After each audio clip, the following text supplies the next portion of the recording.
ವೀಕ್ಷಕರಿಗೆಲ್ಲ ನಮಸ್ಕಾರ. Welcome to my YouTube channel. Zee Kannada ವಾಹಿನಿಯಲ್ಲಿ ಪ್ರಸಾರವಾಗ್ತಿರುವಂತಹ ಕರ್ಣ ಧಾರಾವಾಹಿಯ ಕತೆ ಯಾವ ರೀತಿ ಸಾಗ್ತಾ ಇದೆ ಅಂತ ನಿಮ್ಗೆಲ್ಲ ಗೊತ್ತೇ ಇದೆ.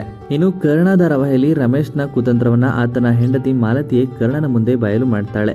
ಕಾಣೆಯಾಗಿದ್ದ ತೇಜಸ್ ಚಿಕ್ಕಮಗಳೂರಿನಲ್ಲಿರುವ ವಿಷಯ ತಿಳಿದು ಕರ್ಣ ಮತ್ತು ನಿತ್ಯ ಆತನನ್ನ ಹುಡುಕಲು ಹನಿಮೂನ್ ನೆಪದಲ್ಲಿ ಹೊರಡ್ತಾರೆ. ಇನ್ನು ಕರ್ಣ ಧಾರಾವಾಹಿಯು 1 ಗಂಟೆಯ ಮಹಾ ಸಂಚಿಕೆ ಪ್ರಸಾರವಾಗಲಿತ್ತು. ಮದುವೆ ಆದ ಗಳಿಗೆಯಿಂದ ನಿತ್ಯ ಕಣ್ಣೀರಲ್ಲಿಯೇ ಕೈ ತೊಳೆಯುತ್ತಿದ್ದಾಳೆ. ತೇಜಸ್ ಎಲ್ಲಿ ಹೋದ, ತನ್ನ ಭವಿಷ್ಯ ಏನು ಎಂದು ನಿತ್ಯ ಚಿಂತೆಯಲ್ಲಿದ್ದಾಳೆ. ಇದೀಗ ಕರ್ಣ ಹೇಳಿದ ವಿಷಯವನ್ನು ಕೇಳಿ ನಿತ್ಯ ಖುಷಿಯಾಗಿದ್ದಾಳೆ. ನಿತ್ಯ ಮತ್ತು ಕರ್ಣನ ಮುಖದಲ್ಲಿನ ಸಂತೋಷ ಕಂಡು ರಮೇಶ್ ಮಾತ್ರ ಇಂಗುದಿಂದ ಮಂಗನಂತೆ ಮುಖ ಮಾಡಿದ್ದಾನೆ. ಕರ್ಣನ ನಗು ಕಿತ್ತುಕೊಳ್ಳಲು ರಮೇಶ್ ನಾನಾ ಪ್ರಯತ್ನಗಳನ್ನ ಮಾಡ್ತಾ ಇದ್ದು ನಿಧಿ ಮತ್ತು ನಿತ್ಯ ಜೀವನದಲ್ಲಿಯೂ ಆಟವಾಡ್ತಿದ್ದಾನೆ. ನಿಧಿ ಪ್ರೀತಿಯನ್ನ ಕಿತ್ತುಕೊಂಡು ನಿತ್ಯಾಳಿಗೆ ಬಲವಂತವಾಗಿ ನೀಡಿದ್ದಾನೆ. ಇತ್ತ ನಿತ್ಯ ಮದುವೆ ಆಗಬೇಕಿದ್ದ ತೇಜಸ್ನನ್ನ ಚಿಕ್ಕಮಗಳೂರಿನಲ್ಲಿ ಬಂಧಿಸಿಟ್ಟಿದ್ದಾನೆ.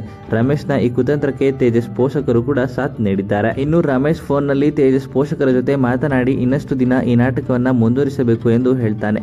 ಈ ಎಲ್ಲಾ ಮಾತುಗಳನ್ನ ರಮೇಶ್ ಹೆಂಡತಿ ಮಾಲತಿ ಕೇಳಿಸಿಕೊಂಡಿದ್ದಾರೆ. ಈ ವಿಷಯವನ್ನ ಮಾಲತಿ ನೇರವಾಗಿ ಕರ್ಣನಿಗೆ ತಿಳಿಸಿದ್ದಾಳೆ. ಇನ್ನು ಕರ್ಣ ಕೂಡ ತಡ ಮಾಡದೆ ತೇಜಸ್ ಚಿಕ್ಕಮಗಳೂರಿನಲ್ಲಿರುವ ವಿಷಯವನ್ನ ನಿತ್ಯಗೆ ಹೇಳಿದ್ದಾನೆ. ತೇಜಸ್ನನ್ನ ಹುಡುಕಿಕೊಂಡು ನಿತ್ಯ ಮತ್ತು ಕರ್ಣ ಚಿಕ್ಕಮಗಳೂರಿಗೆ ಹೋಗಲು ರೆಡಿಯಾಗಿದ್ದಾರೆ. ಇವರಿಬ್ಬರ ತಯಾರಿ ನೋಡಿದ ರಮೇಶ್ ಹನಿಮೂನ್ಗೆ ಹೊರಟಿದ್ದೀರಾ ಎಂದು ಪ್ರಶ್ನೆ ಮಾಡಿದ್ದಾನೆ. ತಂದೆ ರಮೇಶ್ಗೆ ಯಾವುದೇ ಕಾರಣಕ್ಕೂ ವಿಷಯ ಹೇಳಬೇಡ ಅಂತ ಮಾಲತಿ ಮಾತು ತೆಗೆದುಕೊಂಡಿರ್ತಾರೆ. ಹಾಗಾಗಿ ಹನಿಮೂನ್ ನೆಪದಲ್ಲಿ ತೇಜಸ್ನನ್ನ ಹುಡುಕಲು ನಿತ್ಯ ಕರ್ಣ ಹೋಗಲಿದ್ದಾರೆ. ಹೌದು, ತೇಜಸ್ ಸಿಕ್ಕರೆ ನಿಧಿ ಪ್ರೀತಿಯನ್ನ ಉಳಿಸಿಕೊಳ್ಳಬಹುದು ಎಂಬ ಖುಷಿಯಲ್ಲಿ ಕರ್ಣ ಇದ್ದಾನೆ. ಪ್ರೀತಿಯನ್ನ ಕಳೆದುಕೊಂಡೆ ಎಂಬ ದುಃಖದಲ್ಲಿರುವ ನಿಧಿ ಮುಂದೇನು ಮಾಡಬೇಕೆಂದು ತಿಳಿಯದೆ ಚಿಂತೆಯಲ್ಲಿದ್ದಾಳೆ. ಆದಷ್ಟು ಬೇಗ ಕರ್ಣನ ಮನೆಯಿಂದ ದೂರವಾಗುವ ಕುರಿತು ಯೋಚಿಸ್ತಾ ಇದ್ದಾಳೆ. ಇನ್ನು ತೇಜಸ್ನನ್ನು ಹುಡುಕಿ ಹೊರಟಿರುವಂತ ಕರ್ಣ ನಿತ್ಯಗೆ ತೇಜಸ್ ಸಿಗ್ತಾನ ಅಂತ ಕಾದ್ ನೋಡ್ಬೇಕು. ಇನ್ನು ತೇಜಸ್ ಸಿಕ್ಕರೆ ಮತ್ತೆ ಕಳೆದುಕೊಂಡಿರುವಂತ ಕರ್ಣನ ಪ್ರೀತಿ ಕರ್ಣನಿಗೆ ಸಿಕ್ಕುತ್ತಾ ಅಂತಲೂ ಕೂಡ ಕಾದ್ ನೋಡಬೇಕು. ಅಂದರೆ ಕರ್ಣ ಮತ್ತು ನಿಧಿ ಒಂದಾಗ್ತಾರ ಅಂತ ಕಾದ್ ನೋಡಬೇಕಾಗಿರುವಂಥದ್ದು. ಇನ್ನು ಈ ವಿಡಿಯೋ ನಿಮಗೆ ಇಷ್ಟವಾಯಿತು ಅಂದರೆ ವಿಡಿಯೋಗೆ ಲೈಕ್ ಮಾಡಿ. ಕರ್ಣ ಧಾರಾವಾಹಿಯ ಮತ್ತಷ್ಟು ಹೆಚ್ಚಿನ ವಿಡಿಯೋಗಳಿಗಾಗಿ ನಮ್ಮ ಚಾನಲ್ಗೆ ಸಬ್ಸ್ಕ್ರೈಬ್ ಮಾಡಿ.